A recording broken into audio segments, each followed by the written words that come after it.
Otep à tous, bien-aimés frères et sœurs. Il y a quelqu'un qui m'a écrit, qui m'a envoyé ce message, qui dit ceci. La sorcellerie, c'est quand ton pays est en guerre. C'est quand tes frères et sœurs meurent au combat. Et tu te permets de soutenir l'ennemi. Je veux ajouter ceci. La sorcellerie, c'est quand une partie de l'Afrique est attaquée.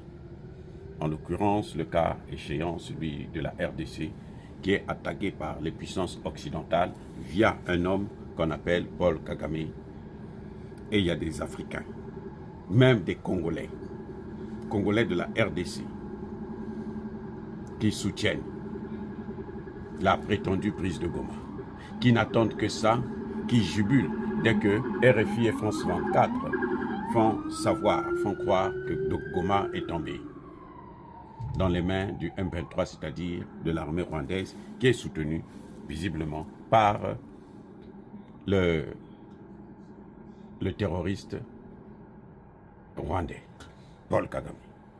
Alors, ça, c'est une véritable définition de ce que c'est que la sorcellerie. La sorcellerie, ce n'est pas seulement mystiquement la nuit, vous partez envoûter quelqu'un. Chez nous, on dit que Eza Nandoki Abutu, Nandoki Amoyi. Il y a deux types de sorcellerie. Il y a la sorcellerie où on agit mystiquement, hein, par des moyens que seuls les experts de cette science connaissent. Et ils agissent le plus souvent la nuit, c'est pour ça qu'on appelle ça Ndoki Abutu, la sorcellerie de nuit. Mais il y a aussi une autre sorcellerie, celle du jour. Celle du jour, c'est en tant qu'être humain, on est capable de faire des choses à l'autre qu'on ne saurait, c'est-à-dire que c'est impensable. C'est comme lorsqu'on voit les Occidentaux, ils nous ont pris en esclavage, ils nous ont colonisés, ils nous ont néocolonisés, maintenant ils veulent encore nous recoloniser, ils veulent balkaniser nos pays, ils nous divisent, ils nous créent des problèmes tous les jours depuis qu'ils nous ont rencontrés. Ça aussi c'est une forme de sorcellerie, parce que l'être humain, celui qui a le respect de l'humanité de l'autre, ne peut pas se permettre de faire ça. Ça peut arriver une fois par erreur, mais on corrige ça tout de suite. C'est pas en demandant même des pardons et puis après on reprend la même chose. En fait, le vrai pardon, c'est lorsque vous corrigez vous-même ce que vous avez fait vis-à-vis de l'autre et vous changez de comportement. Et l'autre apprécie. Et il y a beaucoup d'Africains, en particulier des Congolais même de la RDC et des panafricanistes, qui pensent que c'est une bonne chose que Goma tombe, que Tshisekedi tombe, que Tshisekedi soit affaibli.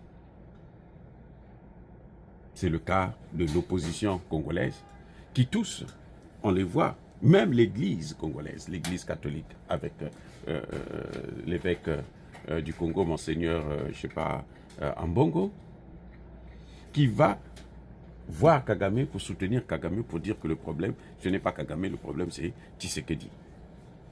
Il croit qu'en faisant ça, le Congo sera gagnant et sera libre. Non, ce n'est pas le Congo.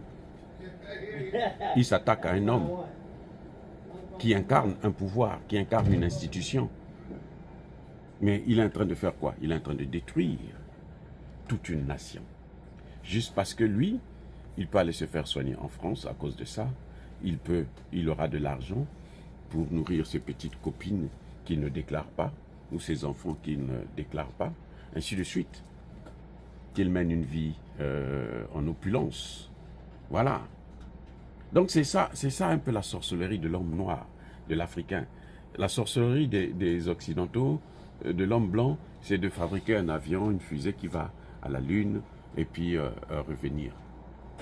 Mais la nôtre, c'est de détruire l'autre et être content, se réjouir de ça parce que, bon, on a été payé par les Occidentaux. C'est une forme de sorcellerie qui existait même pendant l'esclavage, avec les nègres de maison qui se réjouissaient parce qu'eux au moins, ils pouvaient manger les miettes que le maître laissé tomber sous sa table. Voilà les vrais problèmes que nous avons aujourd'hui à gérer dans notre continent. Et nous devons apprendre maintenant à être unifiés. Parce que les autres, quand ils sont venus nous attaquer, ils ne sont pas venus seuls, ils sont venus en groupe. Vous vous souvenez de la conférence de Berlin de 1885. Ils se sont tous mis ensemble et ils se sont partagés l'Afrique comme un gâteau. Très sucré d'ailleurs, parce que c'est très sucré aussi, bien sûr. Oui. Donc, et maintenant, ils commencent à avoir le diabète parce que les Africains se réveillent et les Africains ne veulent plus d'eux. Ceux-là qui vous font la propagande de la prise de Goma ou de l'aéroport de Goma, maintenant, ils ne parlent plus de Goma, ils parlent seulement de l'aéroport. La radio de Goma a été attaquée, mais ils avaient repris ça depuis hier.